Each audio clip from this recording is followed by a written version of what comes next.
Bizde, hepsi bizde eskiden bizdeydi. Gümrükte, vergi daireleri de, poštası da, Sağlık Bakanlığı da, polis de hepsi bizim kendimizdi. Son 5 yılda bunları hepsini verdiler Moldova'ya. Gümrük Kaola gitti, vergi dairesi şubesi Kaola gitti, sağlık Kao'nda bir tarafa, posta gitti. Böyle bizim artık eskiden diyeceğiz polis müdürü kendimiz kurardık. Şimdi düşünüyor bize veriyor. Savunmak neydi? Savunmak değil. Prokuror. Hep öyle. Bizde bir şey kalmadı. Bizde kaldı. Şimdi ben sayayım hani sadece kuklada demeyeyim küçecikler. Sadece sayılıyız. Gagavuz dilinden bunu durum böyle. Yokça deyim yerli Gagavuz dilinde kabul edildi bir zakon, Gagavuz dili koruma zakonu. Hazırladılar deputatlar Elena Karamit, Mikhail Железогlu, Yekaterina Жекова.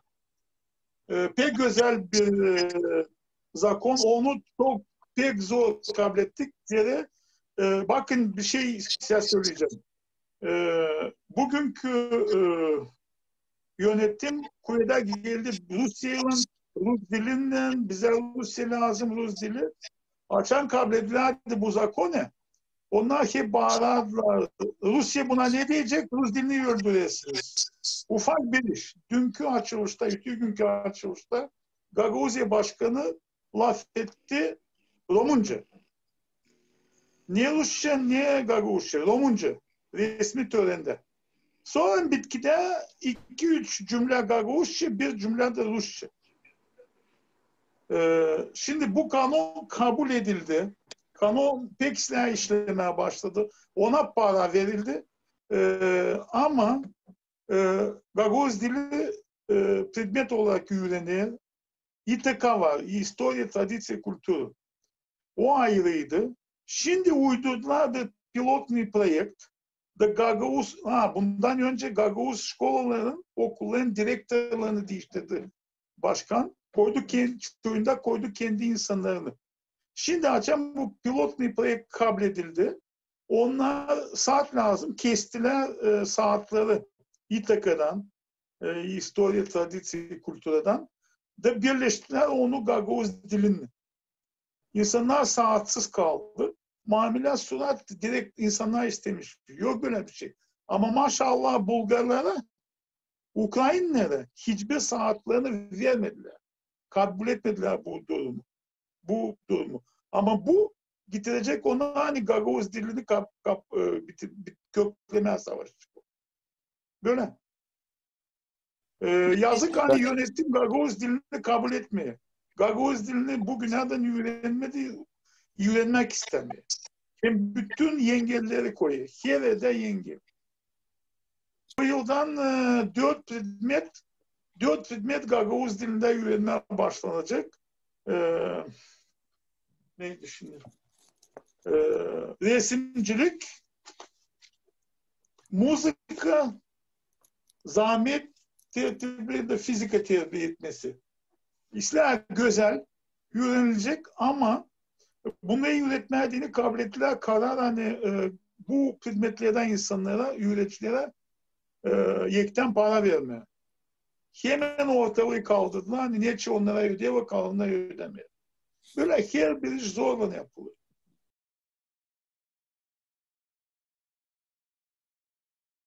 Baskı böyle. Her bir İspolkom'un yöneticileri, daire başkanları, her bir Gagavuz çıkarıldı. Bugün %70, %80 oraya Bulgar, Rus, Moldovan koyuldu. İspolkom'un belki %80'ini kişinin oradan getirildi. İnsanlar bilmiyorlar Gagavuzca anlamayalı, anlamayı istemiyor. Bu bir. İkinci, değiştirildi şkolların direktörleri. Zorla değiştirildi. Örnek Çeşmeköy. Çeşmeköy'ün direktörü 30 yıllık bir direktör. onu aldılar, zorla çıkardılar. Zorla attılar, yerine getirdiler bir insanı Moldovanka'yı. Hani niye Moldovancısı da değiller. Ben gittim Layetmel Moldovancı, bilmeyen Moldovancı'dı. Getirdiler koydular. Ne yaptı? İlkin dağıttı, kırlattı Gagavuz üreticilerini. Bu Çeşmeköy'ün. Başka köylerde de hep öyle oldu. Bizim mesela yöne Kongaşçık %100% direktör Gagavuzlar. Direktörü Bulgar. Bulgar Gagavuzçı biz laf etmeye istemiyor. Bilmeye istemiyor. Böyle bir örnek varınca her bir köy gitmez söyleme. Başka köylerde de bu oldu. Neden? Temelden kesiyor. Ondan sonra bu pilotlu projekt, şimdi adını söylemeyeceğim, topladık mektupları yazdılar halk topluluğuna, üreticiler, kimi altında yazıldı, kimi korkuyor. Hani bu İTK'yı bırakma, ayırmama, laf bu. Kim sevmeye, заявление на stol. İnsanlar oradan korkuyor ki. Şimdi gezdim, 2 hafta gezdim Gagavuz köylerini, buluştum. Bilmiyorum, belki hepsi Gagavuz dilinde üreticilerin. Hepsi korkuyor. O kadar korkutmuşlar. Şimdi düşün, bugün de işsiz kalma. Baskı. Çeşmeköy'üne gene dönüyoruz. Çeşmeköy'ün kendi gimnazyası vardı. Gimnazya hem lisey. Gimnazya, Çeşmeköy'ü siz bilirsiniz, uzun bir köy. Bir de kışın orada zor gitmez. Ovada bulunuyor. 2 tane rüzgar, kar. O yüzden ufaklar gidiyorlar gimnazyaya. 4 gimnazyayı bitirdiğinde geçerler liseye. Ne yaptılar? Zorla gimnazyayı kapattılar. Şimdi ne olacak o köyde belli değil. Böyle bu baskı için. Ne geçiyor? Haklar için. Şimdi ben size söyleyeceğim, temin söyledim size. Hepsi bakın ben 2014 tutmuyorum hakkında şimdi. Kuruldu komisya. 2 Gagavuz halk topluluğu yani Moldova parlamentosunda komisya Gagavuz özel halk statüsünün kanununu değiştirmek için. Voronin açan geldiydi Cumhurbaşkanı'yla. Adada hani Moldova anayasasına koyulacak bir madde. O var.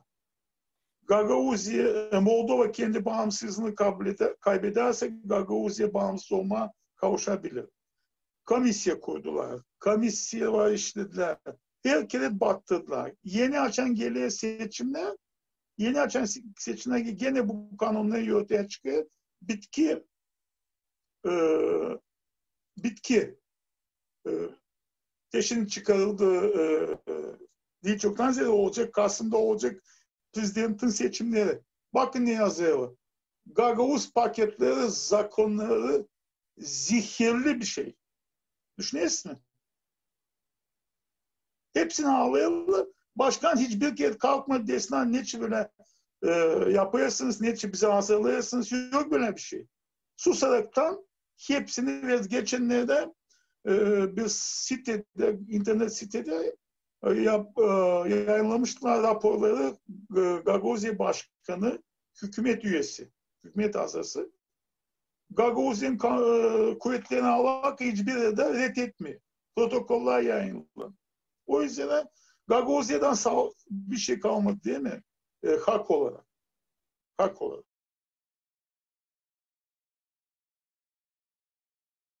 Bu durumda zavallı Türkiye. Zavallı Türkiye büyük diplomatiğinin savaşı korumaya kurtarmaya bizi. Mevlüt Çavuşoğlu Komünite Başkonsolosunun açılışında Komünite geldiğinde dedi biz güçlü bir Moldova içinde güçlü bir Gagavuzya istiyoruz. Hem savaşıyla yapma, yardım ediyor. Her türlü savaşıyla hani Moldova bizden yanı olsun, bizi tutsun, bize yardım etsin ama Türkiye ayrıldıkça bana hemen bir şeyler çıkıyor ortaya.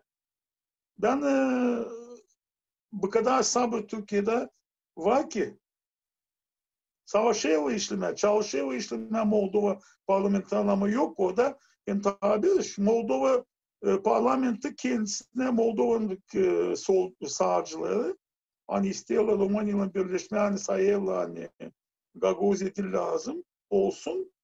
Moldova demiyorlar, Basarabya diyorlar. Onlar kendilerine Moldovan demiyor, biz de Basarabya diyoruz.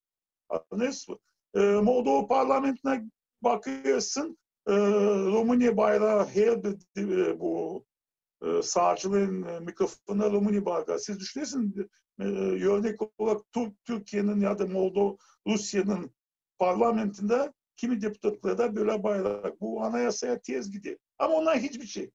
Sansı ne soğan yemişler, ne soğana kokuyor. Onun için zor, zor.